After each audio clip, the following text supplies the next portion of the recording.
IPhone 8 আপনারা দুইভাবে bypass করতে পারবেন। এবার আইকলার একটা আপনার ইলেকট্রিক প্রো আনলক টুল সহজে হয়ে যায়। তো আগে ডিপি মুড করে নেবেন। ফোনে ডিপি মুড করার পরে আই পাওয়ারে যাবেন। আই পাওয়ারে যাওয়ার পরে উইদাউট সিরিয়াল নাম্বার সেখানে আপনার ক্লিক করবেন। ক্লিক করার পর আর কোনো কাজ নেই, ফোনটা রিস্টার্ট নেবে, এরপরে ফোনটা রান হয়ে যাবে। এখন আমি আপনাদেরকে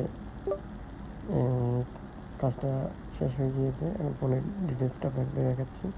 এখন আমি ফোনটা সেট আপ করে নিচ্ছি। দেখেন এখন সিরিয়াল নাম্বারটা চেঞ্জ করবো। Sorry, without serial number change করা লাগবে না, বাট এখানে ক্লিক করবেন। এই দেখেন আপনার এই ফোনটা এখন রান করে ফেলবে। ফোনটা অন হয়ে গেছে, কোনো কাজ নাই। আইফোনে বাইপাস করতে একদম সহজ। ফ্রি টুলে আছে, বাট ফ্রি টুলে আপনার ডেলিভারি করতে অনেক ঝামেলা হয়। এটাই আপনাদের জন্য পারফেক্ট।